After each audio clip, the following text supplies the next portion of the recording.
Welcome everyone. Welcome to another episode of wealth talk by వివేకం. So ఈ వారం మనం చేసే వీడియోలో మెయిన్‌గా కొద్దో గొప్పో analysis about foreign policy and Trump గారు చేసే ఎగ్జిక్యూటివ్ ఆర్డర్సు, లేకపోతే మోదీ గారి మీటింగ్ గురించి వచ్చే లైక్లీ అవుట్‌కమ్, లేకపోతే అన్‌లైక్లీ అవుట్‌కమ్ వల్ల మనలాంటి ఇన్వెస్టర్స్‌కి ఎలా ఎఫెక్ట్ అయిద్దనేది వన్ యాస్పెక్ట్ అయ్యాక, 1 or 2 more industry level, economy level topics తీసుకొని మెయిన్‌గా ఈసారి ఫోకస్ ఎలా పెడదామంటే, ఇటువంటి సమయంలో మార్కెట్ ఏదైతే కరెక్షన్‌లో ఇలా కాస్త డౌన్ స్లైడ్ అవుతానే ఉన్న టైంలో ఎటువంటి స్టాక్స్ వైపు చూడొచ్చు. దాంట్లో కూడా కేటగరైజ్ చేసి. అంటే కొంతమందేమో కొంచెం ఐ డోంట్ వాంట్ టు అంటే క్యాపిటల్ ప్రిజర్వేషన్ నా మెయిన్ ఫోకసు. కొంతమందేమో లార్జ్ క్యాప్‌లో నాకు క్యాపిటల్ అప్రిషియేట్ చేద్దాం అనుకుంటే ఒక టైపు. లేకపోతే ఇంకోళ్ళేమో ప్యూర్‌గా capital appreciation mid Capo, large Capo, small cap కాదండి. నా ఉద్దేశ్యం ప్యూర్‌గా క్యాపిటల్ అప్రిసియేషన్ అయితే ఎటువంటి స్టాక్స్, ఎటువంటి సెక్టర్స్ వైపు చూడొచ్చని కూడా చెప్పే ప్రయత్నం చేద్దాం. So with that let us get started. So first and foremost Trump గారు వచ్చేసి అందరూ చూస్తున్నాం. అంటే రోజు పొద్దున్న లేసేసరికి ఒక ఫ్యూ న్యూ ఎగ్జిక్యూటివ్ ఆర్డర్స్ అంటే ఇప్పటికీ ఆల్మోస్ట్ 60కి పైగా ఎగ్జిక్యూటివ్ ఆర్డర్స్, ఇంకో 20 ఏమో మెమోస్.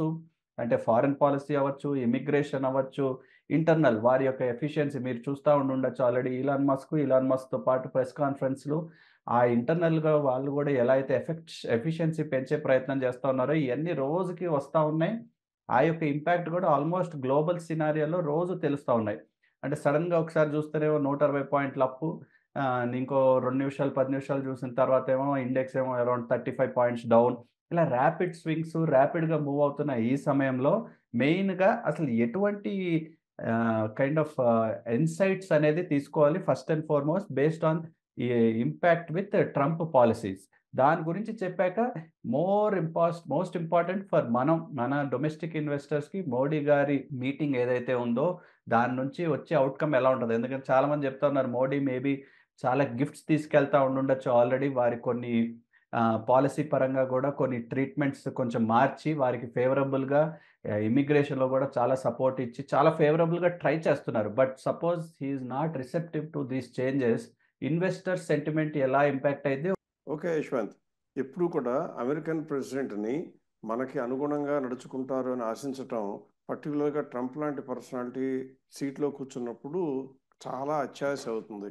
అతనికి కావాల్సింది ఏంటంటే అమెరికాకే గొప్పగా జరగాలి, అమెరికా బాగుండాలి.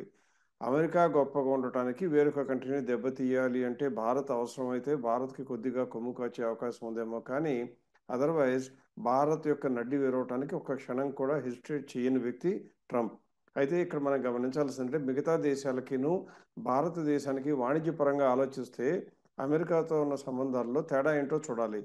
అమెరికాకి మిగతా కంట్రీస్ అన్నీ కూడా తమ వస్తువులను ఉత్పత్తి చేసి వస్తువుల్ని అక్కడ కన్జంప్షన్ కోసం వాడుకోవటానికి, తమ యొక్క డైలీ లైఫ్లో వాడుకోవడానికి కార్లు అవ్వచ్చు, ఎలక్ట్రానిక్స్ అవ్వచ్చు, లేదా ఇంకొక రకమైన వస్తువులు అవ్వచ్చు, లేదా ఫుడ్ ఐటమ్స్ అవ్వచ్చు, అవన్నీ కూడా అమెరికాకి ఎక్స్పోర్ట్ చేసి వాళ్ళ డబ్బుల్ని ఇండియా వాళ్ళ కంట్రీలో తెచ్చుకుని ఆ ఉన్న డబ్బులతో వాళ్ళకి కావాల్సిన ఆయిల్ కొనుక్కోవడం జరుగుతూ వస్తుంటే, భారతదేశంలో దాదాపుగా 2000 ఇయర్లో దగ్గర మొదలుపెట్టినప్పటి నుంచి, అంటే టెక్నాలజీ రెవల్యూషన్ 2K దగ్గర నుంచి కనుక చూసినట్లయితే, భారతదేశం ప్రధానంగా అమెరికాకి ఎక్స్పోర్ట్ చేస్తున్నది ఎప్పుడూ కూడా సర్వీసెస్, అంటే సాఫ్ట్వేర్ సర్వీసెస్ అనమాట. అందులో సాఫ్ట్వేర్ సర్వీసెస్గా భారత్లో ఉన్న కంపెనీలు ఎక్స్పోర్ట్ చేసేవి కొన్ని. అలా కాకుండా మ్యాన్ పవర్ను కూడా ఎక్స్పోర్ట్ చేస్తే మన వాళ్ళు అక్కడే ఉంటూ ఫారిన్ కంపెనీస్లో కూడా ఎంప్లాయ్మెంట్ అయిపోతున్నారు. కాబట్టి వాళ్ళకి కావాల్సిన సర్వీసెస్ని ప్రొడ్యూస్ చేయడానికి భారతీయుల యొక్క అవసరం ఎవరు తక్కువ చేసి చెప్పినా కూడా హాస్యాస్పదం. ఖచ్చితంగా అవసరం ఉంటుంది అమెరికాకి. అందువల్ల భారత్ యొక్క సర్వీసెస్ మీద ఇప్పటి వరకు ఎలాన్ మస్క్ అయినా అలాగే డొనాల్డ్ ట్రంప్ అయినా కూడా ఒక్క మాట కూడా నెగిటివ్గా మాట్లాడటం లేదు. ఇంకా పైగా ఏం చెప్తున్నారు, మా దేశంలోకి తెలివైన వాళ్ళు కావాలి అంటున్నారు. ఇక్కడ సందేహం వల్ల ఏంటంటే మన దేశంలో నుంచి ఆ దేశంలోకి వెళ్ళే తెలివైన వాళ్ళు, లేదా మన దేశంలో ఉంటూ ఆ దేశానికి సర్వీసెస్ అందచేసేవాళ్ళు ఒకవేళ కనుక భారతదేశంలో ఉండి మాకు సేవలు అందిస్తాను అంటే ఒప్పుకోను అంటే, భారతదేశంలో పనిచేసే వాళ్ళు ఎంతమంది అమెరికాకి వీసా ఇస్తానంటే వెళ్ళిపోకుండా ఉంటారు అంటే బహుశా 5% కూడా ఉండకపోవచ్చు. అంటే ఎక్కువ మంది భారతదేశం యొక్క వీసాని, భారతదేశం యొక్క సిటిజన్షిప్ను వదులుకునైనా అమెరికా వెళ్ళిపోవడానికి తయారుగా ఉంటారు. అందువల్ల భారత్ మీద అమెరికా గెలవగలగటం తేలిక, ఒకవేళ కనుక అలా వీసా సరళతరం చేసినట్లయితే. అందువల్ల భారత్కి పొంచి ఉన్న ప్రమాదం ఏంటంటే, మరీ బెట్టు చేస్తే కనుక, మరీ బిగిస్తే ఆటోమేటిక్గా మన టాలెంట్ అంతా కూడా వెళ్ళిపోవడానికి అవకాశం ఉంటుంది. అందువల్ల మోడీ గారి ముందున్నటువంటి ప్రత్యామ్నాయం ఏంటంటే, ట్రంప్కి కోపం తెప్పించకూడదు, విదేశాలన్నిటితో కూడా మన వాణిజ్యం పూర్తిగా దెబ్బతినకూడదు, అలాగే మన కొద్ది గొప్ప పని జరిపించుకునే పని చేయాలి. అందువల్ల ఇటువంటి సంక్లిష్టమైన వాతావరణం ఉన్నప్పుడు మనము ట్రంప్ ఏం చేస్తారు, మోడీ ఏమి ఇస్తారు, దాని ప్రకారం మనకి ఏం ఫలితాలు వస్తాయో ఆశించి లేదా ఊహించి ఆ ఊహలకి ఇంకా కొద్దిగా ఊహలు జోడించి దాని ప్రకారం ఏ కంపెనీకి లాభ నష్టాలు వస్తాయో ఎక్స్పెక్ట్ చేసి దాని ప్రకారం ట్రేడ్ చేసి వారం రోజుల్లో సంపాదిద్దాం అనుకుంటే అది చాలా చాలా నెగిటివ్ మైండెడ్ అనే చెప్పాలి. ఎట్టి పరిస్థితుల్లో కూడా సమర్థనీయం కాదు. అందువల్ల 1-2 రోజుల్లో, అంటే కేవలం 2 రోజులే కాబట్టి మోడీ గారు అమెరికాలో ఉంటానని చెప్పింది, 2 రోజుల్లో పటాపంచలు అయిపోతుంది మనకు ఉన్నటువంటి అంచనాలన్నీ కూడా. దాని తర్వాత బేరీజ్ వేయటం సబబుగా ఉంటుంది.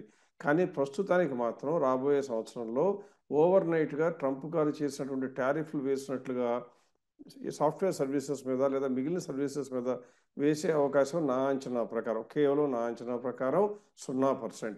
అందువల్ల వాళ్ళకు వచ్చే ప్రమాదం లేదు. మ్యాక్సిమం వేసాలు ఇవ్వను అంటారు కానీ అంతకన్నా వేరే ప్రమాదం ఉండదు. అందువల్ల మన భారతదేశంలో ఐటీ కంపెనీలకి ఈ క్వార్టర్లో నెక్స్ట్ క్వార్టర్లో వచ్చే ప్రమాదం లేదు. ఆ తరువాత కూడా ఎంతోమంది సర్వీస్ ఇండస్ట్రీలో పనిచేసే వాళ్ళు అమెరికన్ అండ్ యూరోపియన్ బేస్డ్ వాళ్ళ క్లయింట్స్కే చేస్తున్నారు కాబట్టి మనం దెబ్బ కొట్టే అవకాశం ఎక్కువ ఉంటుందని అనుకోను. సో అది తీసి పక్కన పెడితే వాణిజ్యపరంగా వస్తు రూపంలో చూసినట్లయితే మనం అమెరికాకి ఎక్స్పోర్ట్ చేసేటువంటి టోటల్ ఎక్స్పోర్ట్స్లో దాదాపుగా 18% వరకు మనకు ఉండేటువంటిది ఈ గూడ్స్ ఎక్స్పోర్ట్స్ ఉన్నాయి, కమోడిటీస్ ఎక్స్పోర్ట్ చేసేది. అందువల్ల ఇండియాకు వచ్చే దెబ్బ తక్కువ, కానీ ఇండియాలో కొన్ని కంపెనీలకి శరాఘాతం, అంటే దాదాపుగా విపరీతంగా దెబ్బ తగులుతుంది టారిఫ్లు పెంచడం మూలంగా. అది ఆల్రెడీ జరిగిపోయింది కాబట్టి కొంత గొప్ప దెబ్బ పడకతో, పర్టికులర్గా స్టీల్ ఇండస్ట్రీకి అల్యూమినియం ఇండస్ట్రీకి ఆల్రెడీ ట్యాక్స్ వేశారు కాబట్టి దాని మూలంగా మన దేశంలో ఇండస్ట్రీలు ఎవరైతే వాళ్ళకి ఎక్స్పోర్ట్ చేస్తున్నాయో వాళ్ళకి దెబ్బ తగులుతుంది. అంతకు తప్ప ఈ డిస్కషన్స్లో ఒకవేళ కనుక మిగతా దేశాలకు ఉన్నంత విపరీతమైనటువంటి వ్యతిరేకత కన్నా కొద్దిగా పాజిటివ్గా ఉన్నా కూడా మార్కెట్లు పాజిటివ్ తీసుకోవడానికి అవకాశం ఉంటుంది. అందువల్ల ప్రస్తుతానికి ఈ రోజున, అంటే మనం ప్రతి వారం చేసే ఫ్రైడే చేసే వీడియో బదులు మనం థర్స్డేనే చేస్తున్నాం కాబట్టి మనకి ప్రస్తుతం ఉన్న సమాచారం ప్రకారం చూస్తే మరీ ఎక్కువగా సమాచారం దాని గురించి తెలియటం లేదు. కాబట్టి అటువంటి ఊహల్ని పక్కన పెట్టి వాస్తవ ధోరణిలో ఆలోచించినట్లయితే ట్రంప్ ఏం చేయబోతున్నారో ఊహించడం అనేది మనం చేయకుండా ఉండటం మనకు మంచిది. కాబట్టి ఆ న్యూస్ వచ్చిన తర్వాతే దాని మీద రియాక్ట్ అవుదాం. అప్పటి వరకు ఏం చేద్దామంటే ఇన్వెస్టర్ని కీప్ దేర్ ఫింగర్స్ క్రాస్డ్, వీలైనంత వరకు వెయిట్ చేసే ధోరణి. మీకు ఉన్న స్టాక్స్ కనుక ఇప్పుడు వరకు వచ్చిన న్యూస్ ప్రకారం, మీకు ఇప్పుడు వరకు వచ్చిన కంపెనీ ఇన్ఫర్మేషన్ ప్రకారం బ్రహ్మాండమైన పనితీరు చూపిస్తున్నట్లయితే మీరు కంగారు పడవలసిన అవసరం లేదు, ఉండదు, ఉండకూడదు. ఒకవేళ విపత్కర పరిస్థితులు వస్తే మీరు వెల్ డైవర్సిఫైడ్ పోర్ట్ఫోలియో, మనతో కలిపి జర్నీ చేసే ప్రతి ఇన్వెస్టర్కి కూడా వెల్ డైవర్సిఫైడ్ పోర్ట్ఫోలియో ఉంటుంది. కాబట్టి ఒకవేళ విపరీత పరిస్థితులు వచ్చినా కూడా మనకున్న పోర్ట్ఫోలియోలో 5%, అంటే 20లో 1, లేక మరీ అదృష్టం బాగాలేకపోతే 20లో 2, 3 కంపెనీలు, 4 కంపెనీల కన్నా అంతకన్నా ఎక్కువ దెబ్బతినే అవకాశం లేదు. అందువల్ల మన పోర్ట్ఫోలియో మొత్తం దెబ్బతినే ప్రమాదం లేదు. ప్రస్తుతానికి దెబ్బతిన్న ఆ మిగిలిన కంపెనీలన్నీ కూడా 10% దెబ్బతింటే మిగతా 90% కంపెనీలు రాబోయే రోజుల్లో పెరగక తప్పదు. సో కంగారు పడవలసిన ఆలోచన సమయం ఇది కాదు అని గమనించవలసిందిగా నా రిక్వెస్ట్. రైట్ అండి. మన నెక్స్ట్ టాపిక్స్‌కి వెళ్ళే ముందు జెంటిల్ రిమైండర్ అగైన్, మన టీమ్ వచ్చేసి ఫిబ్రవరి 22 తిరుపతి వస్తున్నారు. ఆల్రెడీ చాలామంది అరౌండ్ 95 పీపుల్ స్లాట్స్ కన్ఫర్మ్ చేసేసుకొని వారి కన్ఫర్మేషన్స్ కూడా క్లోజ్ చేసేసారు. సో వేరే ఎవరైతే ఇన్వెస్టర్స్ ఆ తిరుపతి అండ్ సరౌండింగ్ ఏరియాలో ఉన్నారో మన టీమ్‌తో వన్ ఆన్ వన్ డిస్కషన్ పెట్టుకొని మీ యొక్క పోర్ట్ఫోలియో లేకపోతే మీ యొక్క ఫిక్స్డ్ ఇన్‌కమ్ గోల్స్ అవ్వచ్చు, లేకపోతే whatever it is finance related, financial goal related ఏ డిస్కషన్ అయినా పెట్టడానికి మన team are ready to take up this challenge free of cost. కాబట్టి తప్పకుండా ఆ స్లాట్ అనేది రిజిస్టర్ చేసుకోండి. 9100009891కి వాట్సాప్ చేసి తిరుపతి అని పెట్టినట్లయితే మన టీం వచ్చేసి ఆ స్లాట్ గురించి కూడా డీటెయిల్స్ ఇచ్చి కన్ఫర్మేషన్ కూడా తీసుకుని మీ స్లాట్‌ని కేటాయిస్తారు. నెక్స్ట్ మన న్యూస్‌లోకి వెళ్ళిపోదాం. లేటెస్ట్‌గా ఐసీఐసీఐ ప్రుడెన్షియల్ కీలక వ్యక్తి ఎవరైతే లీడర్‌లో ఉన్న సీఐఓ పొజిషన్‌లో ఉన్న వ్యక్తి ఎవరైతే ఉన్నారో, mid caps and small caps are heavily overvalued. It is the time to take out money. ఇక్కడ నుంచి తీసేసుకొని మనం క్యాపిటల్ ప్రిజర్వేషన్ వైపు ఫోకస్ పెట్టుకోవాలి. మేబీ మార్కెట్ 2013 నుంచి 20 వరకు ఎలా అయితే ఉండిందో ఆ సమయంలో మనం ఇప్పుడు ఎంటర్ అవుతున్నాం. రియల్ ఎస్టేట్‌లో, ఈక్విటీస్‌లో, వేరే వేరే ఇన్‌స్ట్రుమెంట్స్‌లో చాలా సంపాదించారు ఈ 4 ఏళ్లలో investors. It is time to move away అని ఒకవైపు చెప్తా ఉన్నారు. మరి అది ఏ బేసిస్ మీద చెప్తున్నారో maybe everyone has their own valuation style కాబట్టి దాని గురించి కామెంట్ చేయం గానీ, ఇన్ జనరల్ ఇక్కడ పక్క ఫండమెంటల్స్ చూస్తే ఎలా ఉన్నాయి? ఆ ఫండమెంటల్స్ చెప్పే డేటా గూడా దీనితో కోరిలేట్ అయితే కరెక్ట్‌గానే చెప్తుందా? లేకపోతే యాంటీగా చెప్తుందా? అనేది కూడా రీసెర్చ్ చేయాల్సిన అవసరం ఉంది. సో, మేబీ ప్రసాద్ గారు is this a time to be cautious regardless of market cap అన్నీ తీసేసుకొని కొంచెం వేరే ఇన్‌స్ట్రుమెంట్స్ వైపు చూసే సమయం అంటారా ఇప్పుడు? అంటే ఎంత గొప్ప వ్యక్తి అయినా సరే మార్కెట్ మొత్తాన్ని కూడా ఆవపోసన పట్టినట్లుగా నా గ్రిప్లో ఉంది, నేను చెప్పింది జరుగుతుంది అనేటువంటి ఓవర్ కాన్ఫిడెన్స్ చూపించడం ఎట్టి పరిస్థితుల్లో సమర్థనీయం కాదు. అదే కనుక నిజమైతే ఆ యొక్క ఫండ్స్ ఎవరైతే ఈ మాటలు మాట్లాడారో ఆ వ్యక్తి యొక్క అధీనంలో లేదా ఆధ్వర్యంలో నడుస్తున్న ఫండ్స్ అన్నీ కూడా భారతదేశంలో ఉన్న మ్యూచువల్ ఫండ్ ఇండస్ట్రీలో రారాజుగా వెలుగుతూనే ఉండాలి. అంటే ఒకరోజు కాదు, ఎప్పుడు కూడా కంటిన్యూస్గా ఉండాలి. ఇది ఆయన యొక్క వ్యక్తిగత అభిప్రాయం, కొద్ది గొప్ప సంస్థ యొక్క అభిప్రాయం కావచ్చు.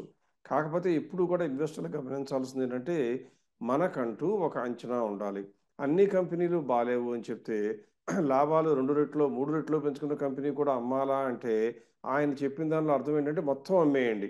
మీకు కంపెనీ కనుక మీ కంపెనీ అంతకుముందు 100 కోట్లు వచ్చే లాభం కంపెనీ ఇప్పుడు 300 కోట్ల లాభం వచ్చినా కూడా అది కనుక మిడ్ క్యాప్లో కనుక ఉన్నట్లయితేనో స్మాల్ క్యాప్లో ఉన్నట్లయితేనే మీరు ఉంచుకోకూడదు, వెంటనే అమ్మేయండి అని చెప్పినట్లుగా అర్థం వస్తుంది. అది మన అంచనా ప్రకారం మన పద్ధతి ప్రకారం 100కి 100 పాళ్ళు తప్పు. అటువంటి మాట చెప్తే భయం ఎక్కువ వేస్తుంది తప్పితే నిజంగా సరైన ఆలోచన మార్కెట్లోకి రాదు.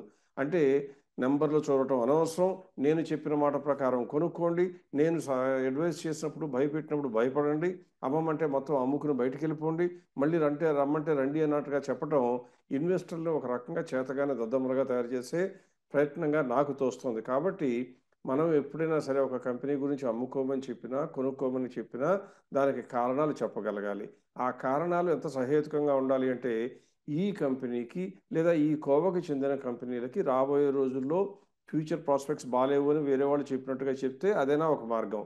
లేదా ఆల్రెడీ కంపెనీ నష్టాల్లోకి వెళ్ళిపోయింది కాబట్టి ఇంకా ఉంచుకుంటే నష్టం అని చెప్పినా కరెక్ట్. కానీ కంపెనీ నష్టాలతో సంబంధం లేదన్నట్లుగా విపరీతమైన వాల్యుయేషన్స్ ఉన్నాయి అంటే మిడ్ క్యాప్లో స్మాల్ క్యాప్లో కూడా ఇంకా కొన్ని కంపెనీలు తక్కువ వాల్యుయేషన్లో ఉన్నాయి, ఉంటాయి, ఉండి తీరుతూనే ఉంటాయి.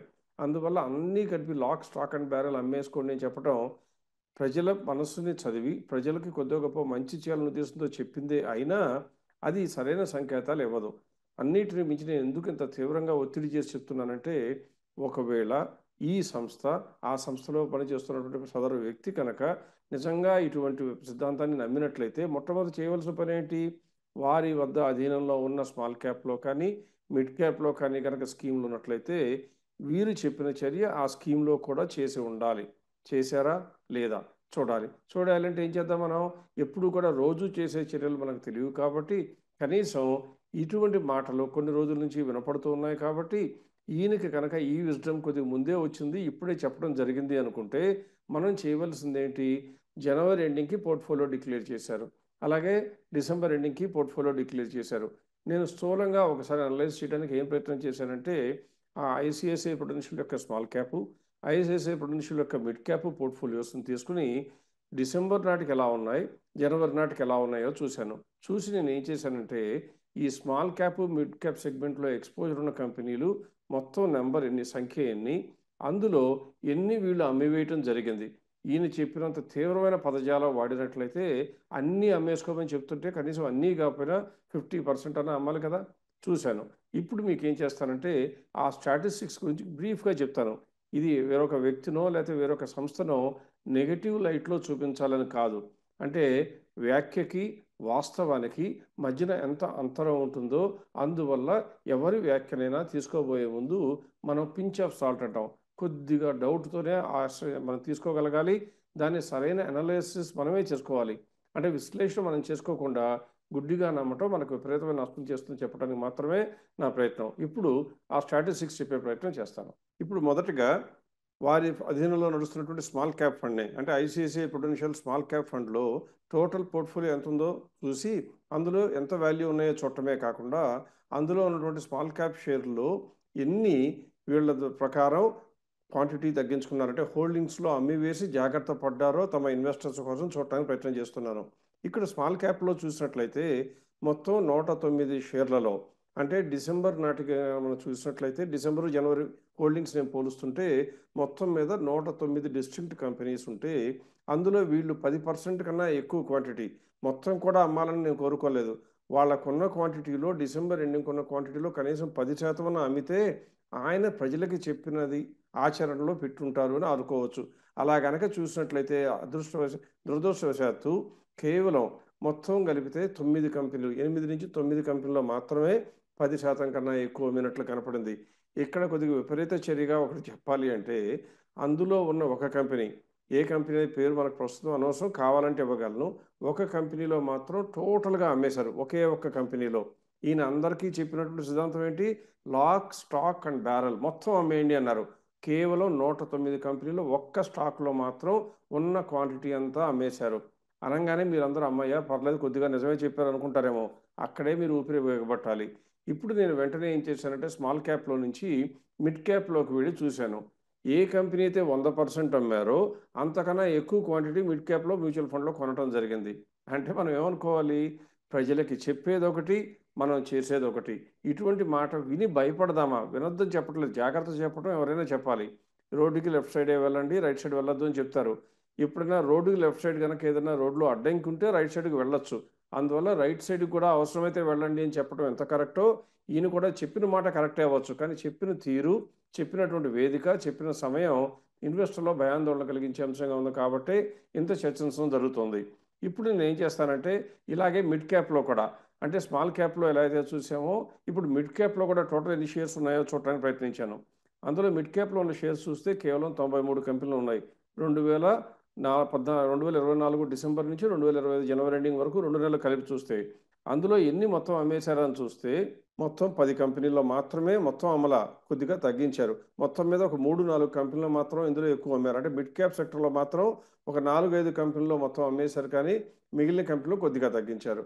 అంటే వీరి యొక్క ఆలోచన బట్టి మనము రియాక్ట్ అవుదామా, మనకున్న స్టాక్ మొత్తాన్ని లాస్లో ఉన్నా కూడా అమ్ముదామా అనుకుంటే అమ్మవలసిన అవసరం లేదు. ఒక పాయింట్. రెండవది 20లో కొనుక్కుని 2020లో కొనుక్కుని ఇప్పుడు వరకు హోల్డ్ చేస్తున్నట్లయితే ఎవరైనా వాళ్ళు జాగ్రత్త పడమంటే మంచిదేమో. కానీ నిజానికి ఇటువంటి సమయంలో చేయవలసింది ఏంటంటే మ్యూచువల్ ఫండ్స్లో మాత్రమే ఉంటే మీరు అమ్ముకోవడం బెటర్. కానీ ఈక్విటీస్లో అమ్ముకోవాలి అంటే మిమ్మల్ని నిర్దేశించే అంశం వారు చెప్పిన మాట, వీరు చెప్పిన మాట, లేక మేము చెప్పిన మాట కాదు. ఆ కంపెనీల యొక్క పనితీరు బాలేక, ఆ కంపెనీల యొక్క ప్రాస్పెక్ట్స్ మీకు తెలిసిన సమాచారం ప్రకారం ఫ్యూచర్లో బాగుండవు అని తెలిస్తే అమ్మాలి. కానీ దివ్యంగా పనిచేస్తున్న కంపెనీలు మార్కెట్లో మన కంట్రోల్లో లేని పరిస్థితుల వల్ల రేట్లు తగ్గితే భయపడి అమ్ముకోవటం అర్ధరహితం అని మాత్రమే గమనించాలి. రైట్ అండి. అంటే ఇప్పుడు నెక్స్ట్ ఆస్పెక్ట్ మనం ముందు కూడా కొన్నిసార్లు చెప్పాము. అంటే మార్కెట్ ఇండెక్స్ కాస్త 10% కరెక్ట్ అయినప్పుడు, 15% కరెక్ట్ అయినప్పుడు అటువంటి సమయంలో ఇన్వెస్ట్ చేస్తే, ఎందుకంటే యూజువల్లీ ఇటువంటి సమయంలో సెంటిమెంట్ కాస్త డౌన్ అయిపోయి మేబీ ఇంకా తగ్గిద్దేమో, పడిద్దేమో అని చాలామంది ఎవరైతే ఇన్వెస్టర్స్ కాస్త సర్ప్లస్ ఏదైతే ఉందో ఫర్ ఇన్వెస్ట్‌మెంట్ ఇంకా ఆపుకుంటా ఉంటారు. ఎప్పుడప్పుడు తగ్గిద్ది, ఇంకా తగ్గిద్ది. ఆ బాటమ్ ఆఫ్ ద బాటమ్‌లో టచ్ చేసినప్పుడు నేను కొనగలుగుతాను. దాని తర్వాత నా రిటర్న్స్ చాలా బాగుంటాయని. And many times they miss out on the chance. ఎందుకంటే ఒకసారి, 2 సార్లు నిజంగానే పెరిగిందనుకోండి మార్కెట్ ఒక రోజు, 2 రోజులు ఎలాగో మిస్ అయిపోయాంలే అని మళ్ళీ వదిలేస్తారు. So, at this junction first of all where are we? ఎందుకంటే ఈ రీసెంట్ వీక్‌లో చూస్తే కూడా అరౌండ్ ఇండెక్స్ కాస్త 3%కి పైగా కరెక్ట్ అయింది ఇన్ జస్ట్ 6 ట్రేడింగ్ డేస్. ఇవాల్టి రోజు అంటే థర్స్‌డే నాటికి కూడా ఇంకా మార్కెట్ ఏదైతే 180 పాయింట్స్ పెరిగి ఉన్న పొద్దున సమయంలో చూసిందో ఇప్పుడు already it's closing at less than where it started out. So, ఈ నెగెటివ్ సెంటిమెంట్ ఇటువంటిది ఉండంగా ఈ టైంలో ఎందుకు పాజిటివ్ కాన్ఫిడెన్స్ ఎందుకుండాలి ఇన్వెస్ట్ చేయాలంటే అని కూడా most important question for investors. So, maybe statistics రూపంలో ఇటువంటి సమయంలో ఎలా ఉంది అసలు ఇండెక్స్, మిడ్ క్యాప్ ఎలా ఉంది? కంపారిజన్ చేసి maybe you can present a picture of where things are. ఇక్కడ మనం చెప్పేటువంటి ఆర్గ్యుమెంట్కి 2 పార్ట్స్‌లుగా 2 పార్టుల్లో నేను కవర్ చేద్దాం అనుకుంటున్నాను. ఒకటి ఏంటంటే గతంలో ఇలా కరెక్షన్స్ వచ్చినప్పుడు ఇప్పుడు మీరు భయపడుతున్నట్లుగా అప్పుడు కూడా భయపడి ఉంటే మీకు ఏ రకమైన ఛాన్స్ మిస్ అయ్యేదో ప్రత్యక్షంగా గ్రాఫులతోనూ డేటాతో సహా చూపించే ప్రయత్నం ఒకటి. రెండవది ప్రస్తుతం ఉన్న సమయంలో మిడ్ క్యాప్ లేదా స్మాల్ క్యాప్లో కొనుక్కోవటం లేదా ప్రారంభించడం మంచిదా లేదా లార్జ్ క్యాప్ మంచిదా? మనం గత 2, 3, 4 నెలలుగా చెప్తూ వస్తున్నాం. ఏమని? లార్జ్ క్యాప్కి ఉండే future mid cap and small క్యాప్కి ఉండదు. అంటే మిడ్ క్యాప్ మొత్తం చనిపోతాయని కాదు, వాటికి అంత ఫ్యూచర్ ఉండదు అని చెప్తూ వస్తున్నాం. ఆ రెంటికి కూడా సమర్థనీయమైన డేటా ప్రజెంట్ చేసే ప్రయత్నం చేస్తాను. మొదట నేను చేస్తుంది ఏంటంటే మీకు ఇప్పుడు గ్రాఫ్ మీద ఉన్న డేటానే కనుక చూసినట్లయితే 2020 నుంచి తీసుకున్న నిఫ్టీ కరెక్షన్స్ ఎన్నిసార్లు 10% కరెక్షన్ వచ్చి చూపించమని అడిగితే 138 సార్లు కరెక్షన్ వచ్చింది. కానీ మీరు గ్రాఫ్ కనుక చూసినట్లయితే మీకు అర్థమయ్యేది ఏంటి, ఇలా గ్రీన్ కలర్ పడిన ప్రతిసారి కూడా మార్కెట్లో 10% కరెక్షన్ వచ్చిందని. ఆ తర్వాత మార్కెట్లు పెరిగాయా తగ్గాయా అని చూస్తే ఈ 2025లో ఇప్పుడు ఈ మధ్య కాలంలో తగ్గింది. పెరగడానికి అంతకు ముందులాగానే సమయం కావాలి కాబట్టి అది కనుక మర్చిపోయినట్లయితే గతంలో ఎప్పుడు తగ్గినప్పుడు కొనుక్కున్నా కూడా ఆ తర్వాత కాలంలో మార్కెట్లు విపరీతంగా పెరిగాయి, మంచి రిటర్న్స్ వచ్చాయని కనపడుతుంది. ఇప్పుడు నేను ఏం చేస్తానంటే 15% కరెక్షన్ కూడా చూపించే ప్రయత్నం చేస్తాను. 15% నిఫ్టీలో కరెక్షన్ వస్తే బ్రహ్మాండమైన అవకాశం. అది ఎప్పుడు రాలా. లాస్ట్ టైం ఎప్పుడు వచ్చింది మనకి 2022లో మాత్రమే వచ్చింది. ఇంకా 2025లో కూడా 15% కరెక్షన్ రాలేదు. అందువల్ల కొనుక్కోవటానికి ఇది సరైన అవకాశం. అంటే 100కి 100 రూపాయలు సరైన అవకాశం, వెయిట్ చేయగలిగే శక్తి మీ దగ్గర ఉన్నట్లయితే. అలాగే ఇంకొకటి ఏం చేస్తున్నానంటే ఈ గ్రాఫ్లో ఇక్కడ మీకు చూపించే డేటా ఏంటంటే పేపర్ స్క్రీన్ మీద మొత్తం కలిపి 2000 నుంచి కూడా నేను తీయటం జరిగింది. అంటే 2010 నుంచి, 2000 కూడా కాదు, 2010 నుంచి దాదాపుగా 2020, తర్వాత 21, 22 అలాగే 25లో వరకు కనుక చూసినట్లయితే ఆ సంవత్సరాల్లో ఎన్నిసార్లు 15% ఆ 20% కరెక్షన్ వచ్చింది అని అడిగాను. అడిగితే మీకు స్క్రీన్ మీద కనపడుతున్నట్లుగా మొత్తం 422 టైమ్స్ మార్కెట్ 422 ట్రేడింగ్ డేస్లో ఈ 15% కానీ 20% కానీ మిడ్ క్యాప్లో కరెక్షన్ వచ్చినట్లుగా తెలుస్తోంది. ప్రస్తుతం ఎందుకు నేను 15% ఇక్కడ కవర్ చేస్తున్నానంటే మిడ్ క్యాప్ దాదాపుగా 15% కరెక్షన్లో ప్రస్తుతం కూడా ఉన్నది.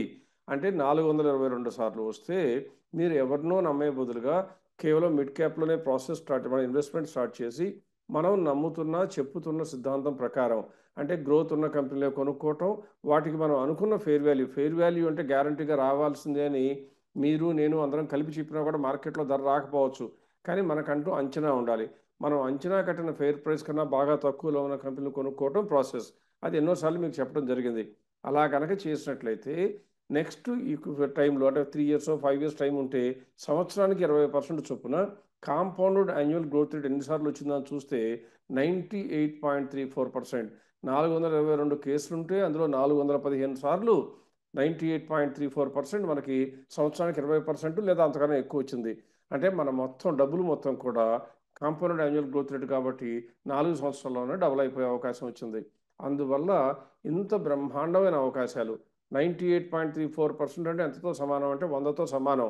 ఎందుకు అంటే మీరు పెట్టదలుచుకున్న ఇన్వెస్ట్మెంట్ కనుక 4 డిఫరెంట్ డేస్లో పెడితే 98% సక్సెస్ రేట్ వచ్చింది. కాబట్టి మీకు ఆటోమేటిక్గా ఏమొస్తుంది, ఒకసారి మీరు ఫెయిల్ అయిన డేట్లో పడినా కానీ మిగతా 3 డేట్లు కూడా కలిపి 20% కన్నా 2-3 సార్లు ఎక్కువ ఉంటాయి. కాబట్టి మొత్తం మీద మీకు 20% రిటర్న్ వస్తుంది. అంటే మీ డబ్బులు డబల్ చేసుకోవడానికి అవకాశాలు ఎవరో తీసుకొచ్చి మీ ఒళ్ళో పెట్టక్కర్లేదు. మీరు విపరీతమైన తెలివితేటలు ఉన్నవాళ్ళు అవ్వక్కర్లేదు. కాలజ్ఞానంలో కాలంలో జరిగినటువంటి సమాచారాన్ని సేకరించి సమయస్ఫూర్తితో బిహేవ్ చేస్తే చాలు. అందువల్ల this time according to me is the best time for any one of you to start investing. ఒకవేళ మీరు ఆల్రెడీ ఇన్వెస్ట్మెంట్ స్టార్ట్ చేయకుండా ఉంటే ఇప్పుడు మంచి టైము. ఒకవేళ చేసేసి ఇరుక్కుపోయి బాధపడుతూ ఉన్నట్లయితే బయటికి వెళ్ళవలసిన సమయం కానే కాదు. మీ పోర్ట్ఫోలియోని కొద్దిగా రీబ్యాలెన్స్ చేసుకుని అందులో మీకు మంచిగా పసలేని స్ట్రెంగ్త్ లేని స్టాక్స్ని తీసివేసి మంచి స్టాక్ని చేర్చుకోవాల్సిన సమయం. అంటే పోర్ట్ఫోలియోని మంచిగా ఏర్పాటు చేసి పోర్ట్ఫోలియో చూస్తే వాల్యూస్ పెరగకపోయినా నా పోర్ట్ఫోలియోలో ప్రాఫిట్లు కంపెనీలన్నిటికీ ప్రాఫిట్స్ పెరుగుతున్నాయి అని ధైర్యం వస్తే నిశ్చింతగా నిద్రపోవాల్సిన సమయం కింద చెప్పాలి. ఇప్పుడు రెండవ అంశానికి వచ్చినట్లయితే నేను చెప్తుంది ఏంటంటే ఇప్పుడు మీకు స్క్రీన్ మీద గ్రాఫ్ చూపించేది దాదాపుగా 2019 నుంచి 2025 వరకు చూపిస్తున్నాను. ఇందులో మీరు గ్రీన్ కలర్ చూసినట్లయితే దాదాపుగా 2021లో ప్రారంభమైపోయి 23 వరకు కూడా మిడ్ క్యాప్ హవా నడిచింది. అంటే గ్రీన్ కలర్లో ఉన్న లైన్ 0 కన్నా పైన ఉంది అంటే లార్జ్ క్యాప్ల కన్నా లేదా నిఫ్టీ కన్నా బీట్ చేసింది అని. అది జరిగి 2022లో సగం నుంచి 2023 ప్రారంభం వరకు కూడా కొద్దిగా మేమాంసలో పడిపోయింది. నిఫ్టీనా మిడ్ క్యాప్ అని. మళ్ళీ తిరిగి మిడ్ క్యాప్లు పుంజుకుని పెరిగిపోయి 2025 వరకు కనుక చూసినట్లయితే అదంతా కూడా 0 కన్నా పైనే ఉంది. అంటే ఇంత extended period of time mid క్యాప్లు బాగా ర్యాలీలో ఉన్నాయి. కాబట్టి ఇప్పుడు మిడ్ క్యాప్లన్నీ మాయమైపోతాయని చెప్పకూడదు. మనం చెప్పవలసింది మిడ్ క్యాప్లో అంతకుముందు వచ్చినంత ప్రస్ఫుటమైన ర్యాలీ, బ్రహ్మాండమైన లాభాలు, తెలివి ఉన్నా లేకపోయినా డేటా చూసినా చూడకపోయినా కొనుక్కున్న ప్రతి ఒక్కళ్ళకి లాభం వచ్చే అవకాశాలు ఉండకపోవచ్చు. అందువల్ల మనం ఏం చేయాలి, ఇప్పటి నుండి ఇన్ని సంవత్సరాలు మిడ్ క్యాప్ డామినెన్స్ నడిచింది కాబట్టి హిస్టారికల్గా 20 ఏళ్ల డేటా తీస్తే కొన్ని రోజులు లార్జ్ క్యాప్ ఉంటే మిడ్ క్యాప్, మళ్ళీ మిడ్ క్యాప్ అయిపోయినాక లార్జ్ క్యాప్ ఇలా వస్తూ ఉన్నాయి కాబట్టి రాబోయే పీరియడ్ లార్జ్ క్యాప్కి చెందుతుంది. అందువల్ల మనం ఏం చేయాలి, ఇప్పటి నుండి పోర్ట్ఫోలియో స్టార్ట్ చేద్దాం ఫ్రెష్ క్యాష్తో అంటే మీకు ఎంత అట్రాక్టివ్గా కనపడినా, అంటే ఒక మిడ్ క్యాప్ కంపెనీలో 90% స్కోప్ కనపడినా, లార్జ్ క్యాప్ కంపెనీలో 40% స్కోప్ కనపడినా మీరు లార్జ్ క్యాప్ వైపు మొగ్గు చూపడం తెలివైన పని అవుతుంది. దానికి కారణం అందులో అవకాశం లేదు అని చెప్పడం కాదు, ఓవరాల్గా మార్కెట్ సెంటిమెంట్గా చూసినప్పుడు లార్జ్ క్యాప్కి ప్రస్తుతానికి ఉన్నంత అవకాశం మిడ్ క్యాప్కి ఉండకపోవచ్చు ఒకటి. రెండవది, లార్జ్ క్యాప్లో ఇంకా కరెక్ట్ అవడానికి మార్కెట్లో ప్రైస్ విపరీతంగా పడిపోవడానికి అవకాశం తక్కువ. ఎందుకంటే లార్జ్ క్యాప్ అంటే ఇవాళ నేను చూపించబోతున్నాను 2,50,000 కోట్ల కన్నా మార్కెట్ క్యాప్ ఎక్కువ ఉన్న స్టాక్స్ ఎన్ని, అందులో గ్రోత్ చూపిస్తున్నవి ఎన్ని, అందులో ఇవాళ రేటు ప్రకారం చూస్తే మార్కెట్లో ఉండవలసిన రేటు కన్నా తక్కువ రేట్లో ఉన్నవన్నీ కూడా చూపిస్తాను. దానితో మీకు ఏం జరుగుతుంది, 2,50,000 కోట్ల మార్కెట్ వాల్యూ ఉన్న కంపెనీ సడన్గా డిసప్పియర్ అవడం నెక్స్ట్ ఇంపాసిబుల్. అందువల్ల మన డబ్బులు ఎక్కడికి పోవు, మ్యాక్సిమం కొద్దిగా నష్టపోవచ్చాము కానీ మన డబ్బులు మాయమైపోవని తెలుస్తుంది. అటువంటి కంపెనీలో కొనుక్కోవడానికి అనువైనవన్నో కూడా చూపిస్తాను. అలాగే అన్నీ ఒక్కసారి ఒక్కరోజే చూపించడం వీలు కాదు కాబట్టి ఆ తర్వాత నేను మీకు ఇంకోటి ప్రజెంట్ చేయబోయే అంశం ఏంటంటే, ఇది కనుక చూసినట్లయితే అలాగే ఒక 2,000 కోట్ల నుంచి లేదా 1,000 కోట్ల నుంచి, ఎప్పుడు మనం చెప్తా ఉంటాం 1,000 కోట్ల కన్నా తక్కువ ఉంటే అంటుకోవద్దు అంటాం, అది కూడా అంటుకోవడం మంచిది కాదు. 1,000 కోట్ల నుంచి 5,000 కోట్ల వరకు ఉన్న మార్కెట్ క్యాప్లో ఇలా పరిస్థితుల్లో అనుకూలించినవన్నీ, అంటే నిజంగా లాభాలు పెంచుకుంటున్నాయన్నీ, అందులో ఫెయిర్ వాల్యూతో పోలిస్తే మార్కెట్ వాల్యూ డిస్కౌంట్లో ఉన్నాయన్నీ, అవి కూడా లిస్ట్ ఇచ్చే ప్రయత్నం చేస్తాను. దీనితో హైయెస్ట్ టాప్ అండ్ బ్రాకెట్లోను లోయెస్ట్ లెవెల్లో మనకు ఎలిజిబుల్ కంపెనీలు రెండు ఇచ్చినట్టు అవుతుంది. నెక్స్ట్ వీక్ మరికొన్ని కేటగిరీస్ చూసే ప్రయత్నం చేద్దాం. రైట్ అండి. సో, అంటే ప్రసాద్ గారు చెప్పినట్టుగా వచ్చే వారం కూడా కవర్ చేద్దాం ఈ topic on top stocks based on segment and based on categorisation of investor. కానీ ఇప్పటికీ సపోజ్ ఇప్పుడు మీరు చెప్పినట్టుగా లార్జ్ క్యాప్ కాకుండా స్మాల్ క్యాప్ చిన్న కంపెనీస్ వైపు చాలా ఎక్కువ వరకు దృష్టి పెడతారు. ఎందుకంటే వెల్త్ క్రియేషన్‌కి అంటే ఎన్నో రోజుల నుంచి చెప్తున్న కైండ్ ఆఫ్ ఇన్ఫర్మేషన్ ఏంటంటే వెల్త్ క్రియేషన్‌కి చిన్న కంపెనీలు, వెల్త్ ప్రిజర్వేషన్‌కేమో లార్జ్ కంపెనీస్ అని చెప్తా ఉంటారు. సో, ఇన్ కేస్ ఈ సమయంలో ఇన్వెస్టర్‌కి గనుక ఇంట్రెస్ట్ ఉండి, ఆ అపెటైట్ గూడా ఉంది అంటే, ఈ చిన్న కంపెనీస్‌లో ఎటువంటి సెక్టర్స్ వైపు చూడొచ్చు? Or within that sector classification తీసేసి ఎటువంటి స్టాక్స్ అయితే బెటర్ అని మీరు చెప్తారు? ఇప్పుడు 1,000 కోట్ల నుంచి 5,000 కోట్లు అని ఎందుకు చెప్పడం జరుగుతుందంటే, 1,000 కోట్ల కన్నా మార్కెట్ క్యాప్ తక్కువ ఉంటే రీటైల్ ఇన్వెస్టర్ అంటుకోవడానికే అర్హత లేని కంపెనీలుగా మనం చెప్తూ ఉంటాం మన నిర్వచనం ప్రకారం. అందువల్ల 1,000 కోట్ల కన్నా ఎక్కువ ఉండి 5,000 కోట్ల కన్నా మార్కెట్ క్యాప్ తక్కువ ఉన్న కంపెనీలు మనం స్మాల్ క్యాప్ అని చెప్తాం, లేదా మైక్రో క్యాప్ అంటూ ఉంటాం. వీటిల్లో ఎన్ని కంపెనీలు మంచిగా ఉన్నాయో చూడాలి. ఇక్కడ ఇన్వెస్టర్లందరికీ కూడా నేను స్క్రీన్ చూపించబోయే ముందు ఒక స్పెషల్ రిక్వెస్ట్ ఏంటంటే, ఇందులో మీకు ఓకే టు బై అనే ఒక కాలం ఉంటుంది. అందులో కొన్ని చోట్ల వై అని, కొన్ని చోట్ల నాట్ ఎట్ అని రాసి ఉంటుంది. అంటే మీరు అర్థం చేసుకోవాల్సిందంటే, మీకు స్క్రీన్ మీద చూపించబడే కంపెనీలన్నీ కూడా నంబర్ల పరంగా చూస్తే గ్రోత్లోనే ఉన్న కంపెనీలు మాత్రమే చూపించడం జరుగుతుంది. అయితే అందులో మేము కొద్దిగా గొప్ప అనలైజ్ చేసి వై అని రాశాము అంటే అర్థం ఏంటంటే కొనుక్కోవటానికి కూడా అనువుగా ఉన్నాయి అని.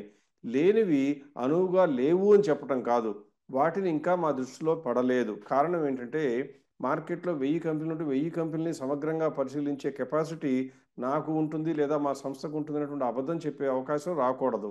మేము చెప్పేదాలు ఏంటంటే, టాప్ 30 కంపెనీస్ ఎలిజిబుల్ యూనివర్స్లోకి వచ్చిన కంపెనీలని నిశ్చితంగా పరిశీలించడం జరుగుతుంది. అంతకన్నా తక్కువ ఉన్న కంపెనీలని మేము డేటా వరకు ప్రజెంట్ చేసి దాని ప్రకారం మా సిస్టమేటిక్గా వచ్చినటువంటి డెసిషన్ ఏంటో చూపిస్తాం, కానీ వై అని మాత్రం రాయటం జరగదు. సో మీరు జాగ్రత్తగా ఉండాలి. అంటే ఇందులో కూడా వై అనే ఉన్నాయి ప్రిఫరబుల్. ఒకవేళ వై కాకుండా నాట్ ఎట్ అని ఉంటే మీరు కొద్దిగా గొప్ప స్టడీ చేసి ముందుకు వెళ్ళడం మంచిదని సూచిస్తున్నాను. ఇప్పుడు స్క్రీన్ మీద మీరు చూసినట్లయితే మొత్తానికి గ్రాస్ లెవెల్లో చూస్తే 533 కంపెనీలు ఇప్పటి వరకు రిజల్ట్ డిక్లేర్ చేస్తే అందులో 300 కంపెనీలు బాగున్నాయి, అంటే 56% కంపెనీలు. అంటే ఎన్ని పడిపోయినాయి మనకి, 232 కంపెనీలు డేటా తగ్గినట్టుగా కనపడుతున్న ప్రాఫిట్లు. పెరిగిన ప్రాఫిట్లు 20%. ఇంతకుముందు నేను వాళ్ళ మన ఇంట్రడక్షన్లో చెప్పాను, లాభాలు పెరుగుతున్న కంపెనీల గురించి కూడా భయపడేవాళ్ళు ఇక దేన్ని చూసి ఆశపడాలి. అంటే కేవలం మార్కెట్లో రేటు తగ్గి రేటు ఒక్కటే నా ప్రారంభం మీకు ఒక సూచిక. మీకు కావాల్సింది కంపెనీ లాభాలు, కంపెనీ యొక్క వ్యాపారం, దాని ప్రకారం షేర్ ప్రైస్. అందువల్ల లాభాలు 20% యావరేజ్గా పెంచుకున్నాయి. అందువల్ల మంచి కంపెనీలు ఉండి తీరుతాయి, ఉన్నాయి కూడా. ఇందులో చూసినట్లయితే మీకు కనపడిన దానిలో మొట్టమొదటి ఈఎంఎస్ లిమిటెడ్ అని కనపడింది. అందులో 4,729 మార్కెట్ క్యాప్ ఉంటే అది దాని యొక్క సేల్స్ 5% పెరిగితే ప్రాఫిట్ 7% పెరిగింది. అలాగే హైటెక్ పైప్స్ చూస్తే 4.5% ఏమో సేల్స్ పెరిగితే 7.84% ప్రాఫిట్ పెరిగింది. అందువల్ల ఈ రెండు కంపెనీలు చూస్తే 68% ఉంది. రెండవ కంపెనీలో హైటెక్ పైప్స్లో 60% ఉంది. కానీ అక్కడ చూస్తే నాట్ ఎట్ అని రాస్తుంది. అంటే అర్థం ఏంటి? దీని గురించి మేము ఇంకా అప్రూవ్ చేయలేదు అంటే కారణం అది రిజల్ట్స్ ఆలస్యంగా రావటం వల్ల అది వచ్చే నాటికి దీనికన్నా మెరుగైన కంపెనీలు 30లో లిస్టులో రెడీగా ఉన్నాయి కాబట్టి మా దృష్టిలో పడలేదు అని. ఒకవేళ ఇది కనుక అక్కడే ఉండి మిగిలిన కంపెనీలు కనుక పెరిగినాయి అనుకోండి, ఆటోమేటిక్ ఇది కూడా మళ్ళీ టాప్ లిస్ట్లోకి వస్తే చూడటం జరుగుతుంది. సో ప్రస్తుతానికి నాట్ ఎట్ అని ఉంది. అలాగే రోసరీ బయోటెక్ అంతకుముందు కూడా మనం చెప్పింది, ఇప్పుడు కూడా చూస్తే 661కి పడిపోయింది దాని యొక్క మార్కెట్ ప్రైస్. కానీ ఫేర్ ప్రైస్ చూస్తే 1053, అది కూడా పెరగడానికి ఛాన్స్ ఉంది. నెక్స్ట్ క్రియేటివ్ న్యూటెక్, ఇలా పారాస్ డిఫెన్స్ ఎక్కువ మంది తెలుసు, మీకు తెలిసే ఉంటుంది.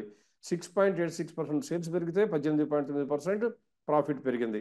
ఇలా ఈ కంపెనీలు గ్రీన్లో ఉన్నవన్నీ కూడా మనం చెప్పేది అంటే 30% గ్యాప్ ఉన్న కంపెనీలు. కాకపోతే మీరు నోటీస్ చేస్తే వైఎన్ ఉన్నాయి తక్కువ, నాట్ ఎట్ అని ఉన్నాయి ఎక్కువ. అంటే మిడ్ క్యాప్ అండ్ స్మాల్ క్యాప్కి కొద్దిగా సీతకన్ను వేయటం జరిగింది అని గమనించండి. ఇది కావాలని చేసింది కాదు, మార్కెట్లో వచ్చే డేటాని కంటిన్యూస్గా ఎనార్మస్ డేటా వస్తుంటుంది కాబట్టి అంతటినీ అనలైజ్ చేయవలసిన అవసరం మనకి ఉండకూడదు. మనకి డబ్బు వచ్చే కంపెనీల మీద దృష్టి పెడదాం కానీ మార్కెట్లో ఉన్న అన్ని కంపెనీల మీద దృష్టి పెట్టడం మన ఉద్దేశం కాదు. ఇది చిన్న కంపెనీల గురించి. రైట్ అండి. మనం ఇప్పుడు వరకు ఈ స్మాల్ క్యాప్ వైపు ఫోకస్ చేశాం కాబట్టి ఈ వారం దీంతో క్లోజ్ చేసి వచ్చే వారం మళ్ళీ అంటే different kind of companies mid cap, ఆ తర్వాత లార్జ్ క్యాప్, వెల్త్ ప్రిజర్వేషన్ కూడా నాకు ఎక్కువ వరకు ప్రొటెక్షన్ ముఖ్యం. ఈ సమయంలో ఈ టైంలో ప్రొటెక్షన్ ముఖ్యం అంటే కూడా ఎటువంటి స్టాక్స్ వైపు దృష్టి పెట్టచ్చో కూడా లిస్ట్‌తో సహా ఎక్స్‌ప్లెయిన్ చేసే ప్రయత్నం చేస్తాం. So definitely don't miss out next week. See you again soon.